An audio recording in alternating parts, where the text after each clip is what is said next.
This I wanna nail sports to the bone. Top blogger, top YouTube channel. No matter which sports, yeah, we got it covered. Subscribe and hit the notification bell. What's up, my wonderful peeps? Sports to the bone here again, man. Shout out to all the viewers, subscribers, and the followers. Big up on yourself. All right, my viewers and subscribers. So I have another cricketing story that I want to share with you guys. Right? I was on the Sportsmax website and I'm seeing an article here that, is actually dedicated to something that Sir Viv Richards had to say as it regards to Jason Holder not being in the T20 team.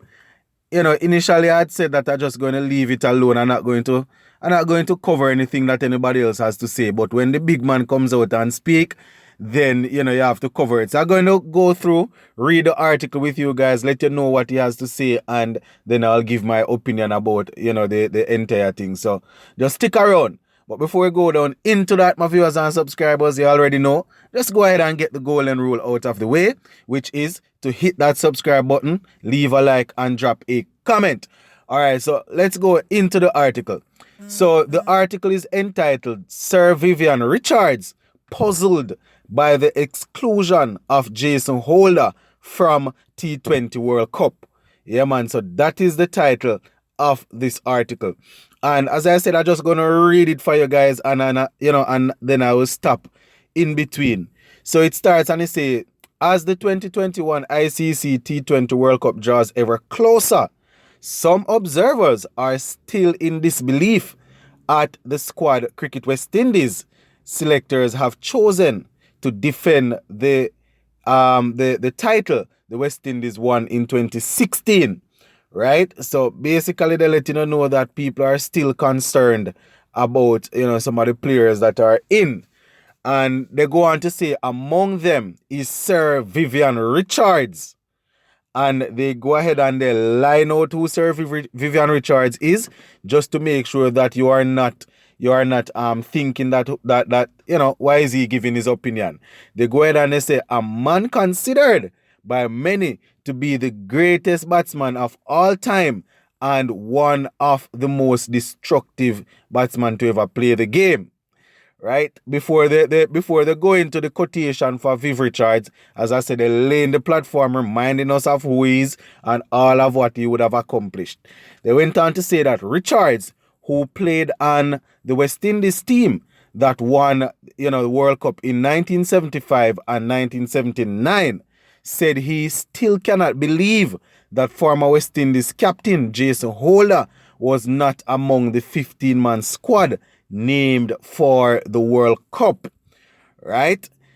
And they go on to say Holder, who played well in the recent CPL and took 16 wickets for the Sunrisers Hyderabad in the IPL this season, was only named among the 4 reserve players who will travel with the team to the United Arab Emirates, where the West Indies will begin the defense of their title on October 23.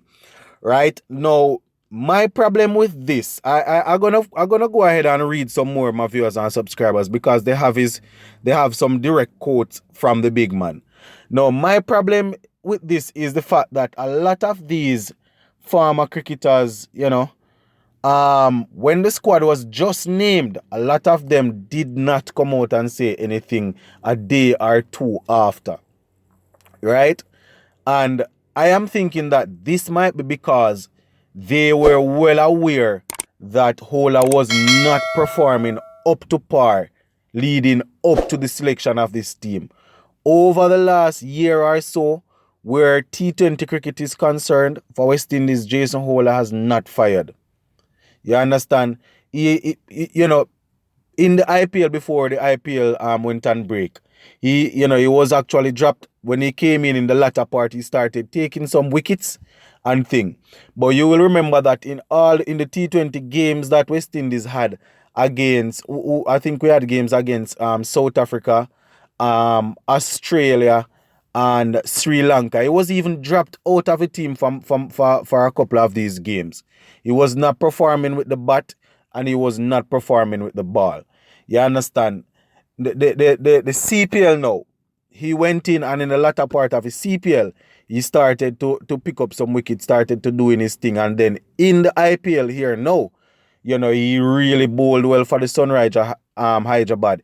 Even though the team in general didn't do much, Jason Holder, would take his 2, 3 wickets, 4 wickets, and thing like that. So it is quite easy for a lot of us to come out after this and say that, Jason Holder should be in the team, he shouldn't be, he should be in the team. But if we are going to be honest, in my opinion, remember now, this is my opinion. If we are going to be honest and say that, right, Jason Holder should be in the team, then we can almost say other players that were not performing should be in the team. And something that I see a lot of people saying that Jason Holder should always be in the team, he should not be dropped, he should always be there. What about when he's not performing? I know that he was there for West Indies when a lot of people were not there, but please bear in mind that he was being paid to do this. You understand? Even though, when he was like 26, 27 thereabout and doing a lot of good and, could have gone around and played T20 cricket around the world. Remember, he was being paid to play for West Indies and being paid bonus or additional money to captain the team. You understand? And this is how cricket is. You are being paid to do a job. So if you are not doing the job good at a particular time, then somebody else will step in and fill the spot until you are doing better. And don't get me wrong, my viewers and subscribers. This is not me dictating to any of my subscribers what to think or what to say. That is why when I put out videos, I don't turn off the comment section. I leave the comment section open for you guys to express yourselves, right? But let me continue. Let me continue in the article and about the preaching. All right. So the article went on to say that the decision by the selectors doesn't sit well with the master blaster, right? And here he goes on to say no, and I quote, "I felt maybe it could have been a misprint, and then hearing the news as well, you think you were not hearing right at the particular time," Sir Vivian Richards told Antigua Observer. You hear that? Based on how they know that Holder should have been an automatic pick, he's saying that when he saw it, he was thinking it was a misprint, and when he heard the news, he was thinking that he was not hearing properly. He went on to say that, and I quote, "We may have our issues with Jason when he was in charge as captain of the team, but we can never doubt the individual's ability and his talent, right? And I just felt sad that someone with such ability couldn't make a West Indies T20 team. So that suggests to me that we must be seriously blessed with talented individuals, the caliber of Jason Holder." And again, I agree with Vivian Richards where Jason Holder being talented is concerned.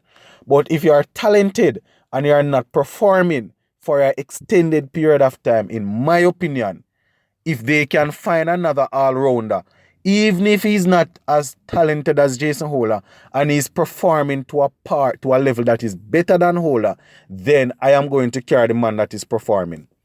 I understand that you're thinking that the talent will eventually shine because, as they say, that class is permanent and form is temporary, right? But I like to go off what I am able to see and not just have in the back of my head say this man is talented and will fire. I like to. Then how would you pick the entire team then? If you are going to pick the team like that, then you would pick a team of people that are just talented, right? And once again, this is not me knocking the big man, right? Because I respect the man, I respect his opinion and all of that. But boy, I can't see through this one at all, right? And he goes on to say that I just felt sad that someone with such ability could not make. Yeah, man, we got that part already.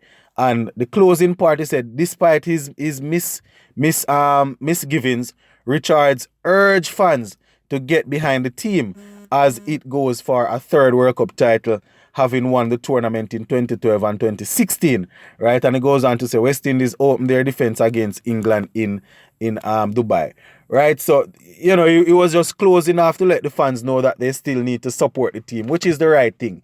But my closing argument, my viewers and subscribers, if you are going to select the team based on people that you know that you claim is very talented, then you're going to find it tough. Because what if all 15 players are talented players and none of them performing to a level? Do we just compromise to pick one or two players that we think, you know, that we know is talented and will eventually come good, even though they have not been performing over, you know, a 6 or 7 months period? That is just my question. But once again, my viewers and subscribers, this is me just laying out the things that Sir Viv would have said. I might be incorrect because it is my opinion and he has his opinion. You understand? And those guys would have seen it and done it all where cricket is concerned. You understand? So I just want to share his opinion so you guys can decipher what to think. Zin? But we're gonna leave this one right here for now. Sports to the bone. Keeping you informed. Please remember to like, share, leave us a comment. If you have not yet subscribed, please go right ahead and subscribe to the channel. I'm out. Big up on yourself.